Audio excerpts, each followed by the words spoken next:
welcome to Informe, a social media conversation for June 19, 2014. I'm Nate Manahan. And I'm Dustin Hickle. Hey, today we're going to talk about Slingshot. It's here.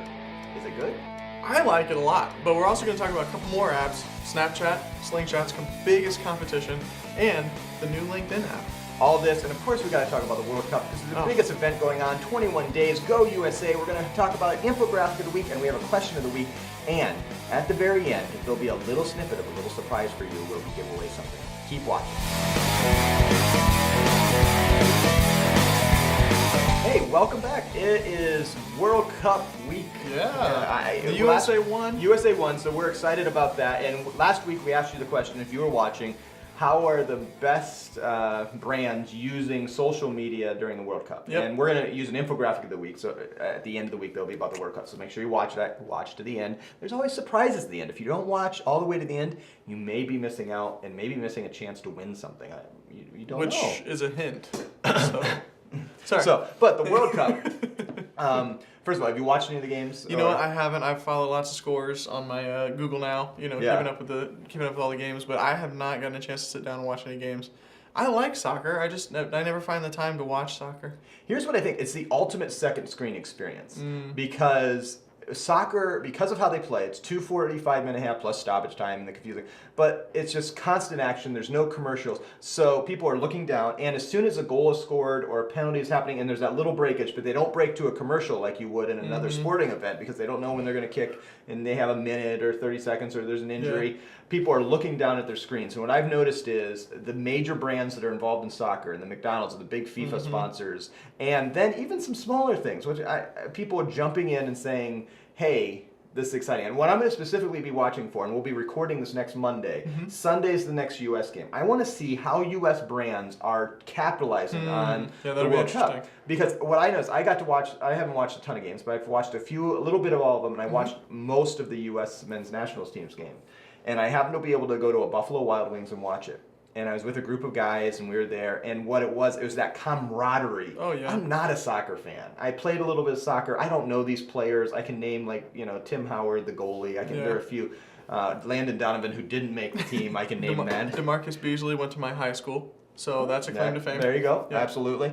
But these events, we'll see the numbers. It's just exciting to watch. Yeah. The camaraderie and the excitement in that room that you felt at Buffalo Wild Wings, I think we start to see more and more on social media, especially when the U.S. men's national team is playing. Yeah. I think it's really fun and exciting. Well, I think what happens is we're getting to celebrate all this, and we like to do it together, and social media allows us to not just virtually do it together. So whether it's Facebook or Twitter, it's really just Facebook and Twitter. A little bit of Google Plus. I think there's probably, I haven't jumped in there to see it, but I'm sure there's a lot of long streams on that. And then there are new players, like Facebook this week jumped in with Slingshot. We talked about it a couple shows back. It's been rumored. It was leaked out for it. Now everybody can get it. And looks like maybe you've even got some Slingshots right now. I got a LinkedIn notification, and I think I have a Sling too. Regardless, this app, while being a Snapchat competitor, sort of, I think it is a lot of fun. For me, the big difference, and we've got a Mashable article here that we pulled up that says, what's the title of it? It was pretty comical. Facebook Slingshot, a prettier, more desperate version of Snapchat. And I thought that was funny. I kind of agree with it, but for me, how pretty it is and how crisp it is and how well executed the app is, that is very attractive to me. I always thought Snapchat kind of seemed cheap and kind of hokey, but this is really elegant, really smooth. Man, and sending pictures to your friends that disappear, like the whole thing is kind of weird, but I like Slingshot. Well, but you think about their individual apps. So they bought Instagram, they created Paper, they have their own Facebook Messenger app, they have obviously their regular Facebook Stream app, or what Pages app. They're saying, look, we're going to create as many apps as possible, and you can use us however you want.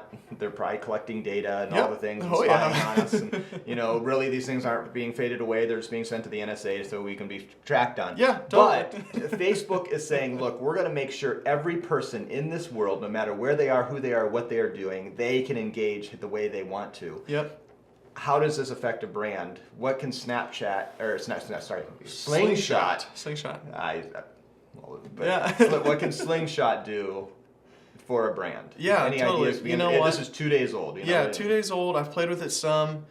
It's really engaging. It keeps you engaged. So if you're a brand or a business that can kind of have that communication with your audience all the time, the big catch with Slingshot is if you send someone a sling, they get it in their inbox, they get a notification, but they can't see it until they sling something back to you.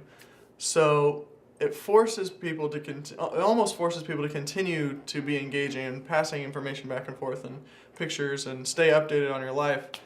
So for a business, it's not as practical of an application as Snapchat because they can't just look right at it. You send it to them, they look at it. They have to send something back. But if you've got an engaged audience, there's huge potential there. You were talking about that a little bit before we started. Well, I think what you can do is if you have 100 people that they're your biggest fans, your biggest customers, no matter what you're selling, what service or product you're serving, it's like a glorified chat where there's not as much responsibility to instantly respond, but they may look at it, want to see what you say. Maybe it's a special deal that you're going to give people, and you're going to say, hey, if you say this keyword, but then you'll get some type of response of what they're doing and interaction. Now, it's yet to see how much, grab this has on people. We won't know the numbers for a week. We'll talk about this probably a couple times over the next couple shows, how people are using. We've been playing with it. You sent me a couple slings. I tried to figure it out and send it back to you. I am pleased that Facebook got off their duff and actually put this on iPhone and Android right off the bat. Yeah, that was great. Versus Paper, which still, to my knowledge, is not an Android. As far as I know, it is not an Android. I've not checked. Correct us if we're wrong. I like to be corrected because I haven't looked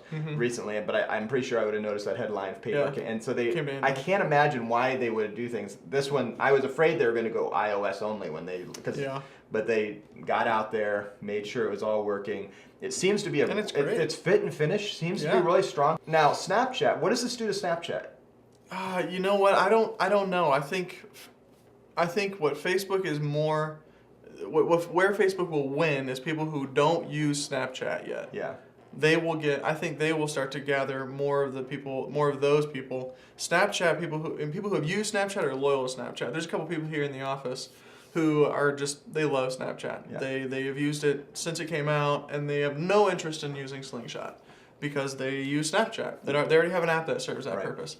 But I think that as more and more people start to kind of head into this quick sharing chat photo apps, I think that Slingshot, because it's so crisp, because it's so clean, because it's so elegant, will get more attention. So I think Slingshot gets the kind of the new adopters, people who are still kind of coming into that market, and I think Snapchat kind of hangs on to who they've got, but might not see any growth. Yeah. But Snapchat did roll out a new feature that I think will help them a lot. It's our next story. It's also a Mashable story. Mashable just had some good stuff this week. They always do. Here's the thing. We could do a whole show. We could call it This Week in Mashable. That's true. And Mashable's become so big in an aggregate of everything. It's not just social media. Obviously, they started just covering social media, and now if you want to really, there's social media news plus TMZ mixed together. Yeah, in some totally. ways. So, but we choose to try to occasionally get some other articles out there. Right. But yeah, so we'll get back to this article. Snapchat rolls out group sharing features for concerts and live events. I think this is really neat. Basically allows you to, if you have your geolocation turned on your phone, and you've, I guess, connected with, in this case, what's the music festival that they were talking about here in this app? I can't remember what it was called. EDC. Yeah. So if you've become friends with EDC, literally you can share with EDC and create this open story that kind of everybody can view, that Snapchat kind of puts together like a Google Auto Awesome kind of a thing for everybody to view constantly at the event. Yeah, and I what a great idea. And I think what you were talking about, I think Snapchat at this point, you're not going to get the 14 to 18-year-olds that are using Snapchat to switch. Right. Facebook's jumping in this, these disappearing images idea, and they're really trying. I think they're going after my demographic, the 35 to 45-year-old. They're just going to maybe play around with this and have jumped in and may download this because they're going to see that it's put on by Facebook and it's going to design by Facebook, and we may play around with it and we may find some fun with it. And I think at the end of the game, they're just trying to get as many access points back to Facebook. I did love that with Slingshot, you didn't have to sign in with Facebook. Yeah, that was you really created your own account. Good job, Facebook. I don't give you props often enough, but this is a great job. Now, here comes a Snapchat. I think Snapchat, they have some really cool little features. Their whole chat ideas, and I think for younger audiences, they're using it. For brands, I want to see how a brand takes Snapchat or Slingshot and gets customer feedback in a really intricate and intimate way. I think it's a use case that I would love to see, that you could say, hey, that you put out yours and Snapchat back to me or Slingshot back to me what you think are my top 3 priorities or what are my design issues or whatever it is in your product. Give me your feedback, and you get one-on-one interaction, but it's on demand for them versus having to go to them, or they have to fill out a survey or something like that. It's a little more. There's a little more whimsical, a little more fun, and I'm intrigued by it. Yeah, I start thinking immediately. A restaurant or even Walmart. For Pete's sake. Something like, how clean are our bathrooms? Yeah. And if you go into our bathroom and it's disgusting, send us a Snapchat or send us a. Don't be disgusting. There's risks that you're going to have. Maybe the bathroom's not the spot. But that's the beauty of it, because on Twitter and on Facebook they can make these extremely public. Yeah. On Snapchat and on Slingshot, you can have one-on-one interaction, and it doesn't become public to the world, but it becomes a one-on-one conversation. Or in this case, where they're doing these group stories. Hey, everyone is at Walmart. Hey, everyone, I don't know. Could Walmart create a story around their shopping day? So on Black Friday, Walmart is doing something around Slingshot. Or could they do it? We're doing events down. We're gonna, maybe be doing events here in our local town and closing off streets and stuff like that. Yeah. Where everybody make sure you download Snapchat and take several pictures, and we'll make sure that gets put together as a story. It's an interesting idea. Really neat idea. There's tons of application. You just have to get creative with these. It's not as blatantly obvious almost as Facebook, as your advertising and your social and public It's connection. much less much broadcast. More, totally more communication, more private kind of conversations. And speaking of new apps, Slingshot's new, Snapchat's updating, and LinkedIn, a brand new app this week. What's this one about? In fact, so new, it's within the last hour that it was introduced. Yeah, absolutely. We were prepping for the show. We were getting ready to, going over our articles, getting ready to have our conversation, and then this shows up in our news feed again. LinkedIn unveils a new app dedicated specifically to the job search. Now, I know a lot of people use LinkedIn and that's their mentality. Like, I just use LinkedIn to update my resume and connect with people and maybe look for my future job. And that's a great use of LinkedIn. There's way more uses to LinkedIn. It's really powerful, really cool tool. Brings a lot of professional people together. But this in particular, this app in particular makes you don't have to go to LinkedIn anymore to do it. It's right here on your mobile device, and you can start looking for your next job. Seems like a really cool idea. Yeah, I like it. I haven't played with it yet, but here's where LinkedIn, if you are hiring, if you are growing your team, there's all kinds of recruitment softwares out there. There's all kinds of different, headhunter campaigns and companies you can use, and you can go to Career Builder and Monster.com. But let me tell you, LinkedIn is where you start. And that's your baseline now. And they've done a great job branding and putting this app where now it's on your phone, that people that you're seeking out, they're going to get pushes, because if they meet your criteria, they're going to see your job, and vice versa. It's a great job by LinkedIn. Oh, yeah. I haven't used it yet, so I don't know about its user experience. I can only guess, because LinkedIn's done a really good job in the past in their apps. Yeah, their main app is just really, really flawless and really great too. So yeah, I think this is a really good idea too. As far as searching for a job, how much more convenient can LinkedIn make it for you? Right there on your app, tells you what you qualify for. We get emails all the time. At least I do, from LinkedIn. 5 or 6 different businesses are looking for candidates like you. Right. Exactly. But now it's on a mobile device, and you might get a little push notification. Really, just brilliant. It's just such a good move by LinkedIn. And it just shows there's certain musts when you're on social media. And LinkedIn, no matter what you use it, if you're not a B2B customer, it's not going to be a highlight for you. But when you're ready to hire that next employee, when you're ready to get that next team member, you need to make sure that your LinkedIn platform is as complete as possible. And if you're not there, hey, you're missing out. So make sure you jump on LinkedIn. Make sure making sure that Twitter, Google Plus, and Facebook and LinkedIn are all complete. Those are really, to me, LinkedIn is pushing itself in. I used to think big 3. You've got to make sure there's no excuse not to at least have a Twitter profile, Facebook profile, and a Google Plus profile. Now I think, you know what? It doesn't always have to be monitored daily or weekly, but you certainly need to make sure your LinkedIn profile is and both personal and professional. It needs to be up to date. Yeah. So let's talk the question of the week this week. All right, and then we're going to infograph of the week. So question of the week: I want to know, which is the coolest new app? The Slingshot app or the LinkedIn app, and which will have the most impact on small and medium businesses first? Yeah. Will it be the Slingshot? Will it be? And my guess is be creative here. Don't think about just LinkedIn. Obviously, if you're hiring right now, it seems the most helpful to you. And Slingshot seems like a hard. But I want you to test both apps out, put them on your phone, and tell me which one do you think is ready to help out small businesses and why. Tweet at us, interact with us. You can go to salcha.com. You can go to and fill out an info form if you want to. You can email us at info@salcha.com. You can go to NK Manahan, tweet at me. You can tweet at Salcha. You can go to facebook.com/Salcha. I mean, anywhere and everywhere. You can find me at Dustin Hickle, at Papero Media, on both Facebook and Twitter. Just ask us questions. There are so many ways. We want to interact. So tell us, which is the best app, Slingshot or LinkedIn? We've talked about 2 new social media apps this week. Which one's the best? Now, infographic of the week as we end up our show this week. Totally. Well, we're talking about the World Cup. We started talking about the World Cup, and we wanted to bring in this. Ole, ole. Oh, sorry. I love that song though. It's like the most iconic. You know that's soccer. It's like, that it and the Vuvuzela, or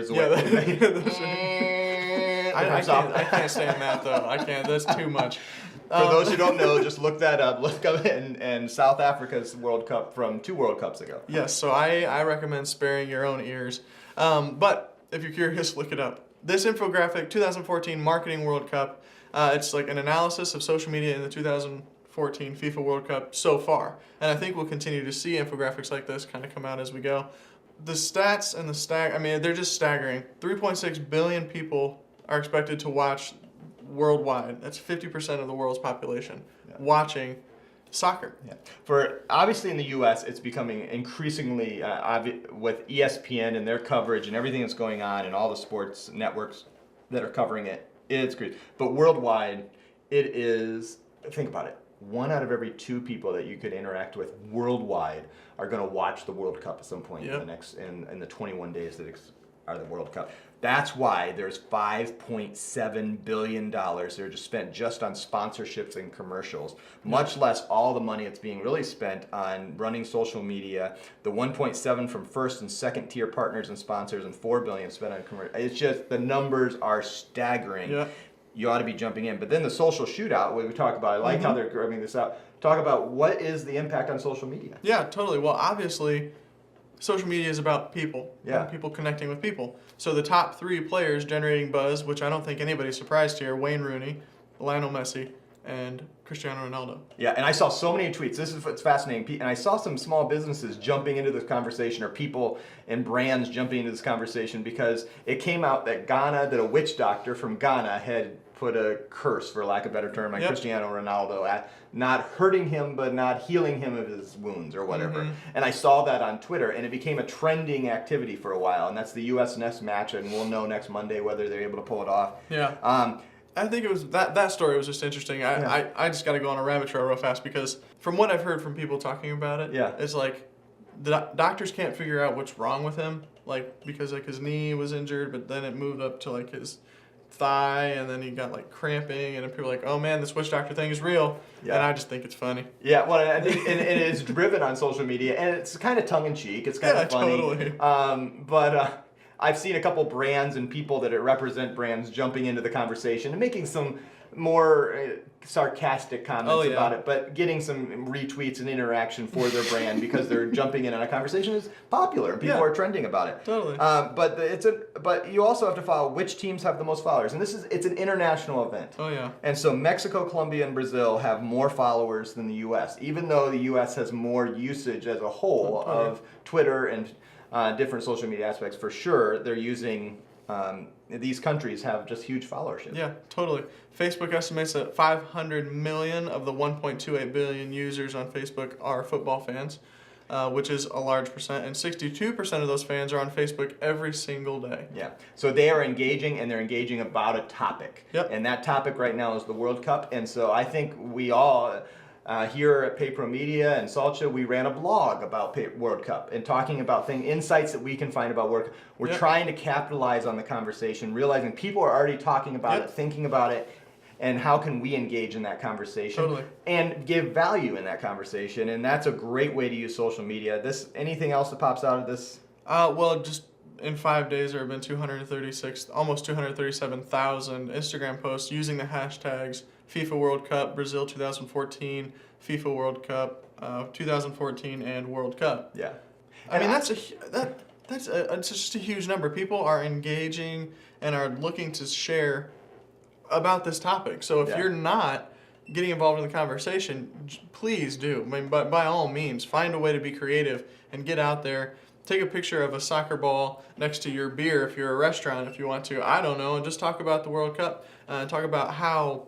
Just get creative, because you got to get involved in this conversation. Yeah. If you're not, you're just losing. All that, we'd love to know how you're interacting with the World Cup. Totally. We keep talking about, our question of the week still is, which is the best app? But let's interact about the World Cup. We're going to be tweeting about it. We're going to be interacting at salcha.com. You can. I will probably do some things in my personal account, NK Manahan. I've done one tweet about the World Cup. But for sure, I'm going to be watching it on Sunday night. And I will be thinking, how can I use this to engage with more people and interact with more people and eventually give value to more people? Yes. And that has to be your ultimate goal, is to provide more value to the conversation, not just trying to take from it. So if they want to engage and interact with you, how do they do it? Engage and interact with me at Dustin Hickle on Twitter. Find me on Google+. Dustin Hickle will circle up there. Also at Paper Media. I'm there to help and answer any questions you guys might have. And you catch me at NK Manahan on Twitter, really on Facebook, any other platform. It's NK Manahan. I've been squatted on that in every platform. Not as active. I'm most active on Twitter. I'm always following at that. It pings right into my phone, so I'm jumping in there. All right, I think we need to give something away. What do you think, Dustin? I think so too. So if you come think about the word, I'll tell them what they're going to get. If you tweet us this special word that Dustin's going to come up with on the fly here, you will get a $10 Amazon gift card. We will send it to you if you're the first one to send us this special word, and that special word is Jiggings. Jiggings. How do you spell it? It's jeggings. It's like jeans and leggings. I think I don't know how to spell it. That's the word, jeggings. You look it up, you'll probably find it. Yeah, so any spelling, as long as we can tell it's jeggings, you send it back to us, and it has to come to the Salcha Twitter. Okay? Yep, Salcha Twitter. So you've got to engage with the Salcha Twitter. It's a free $10 Amazon gift card just by sending us that keyword, and we will send it right to you. Thanks for watching Informe, a social media conversation.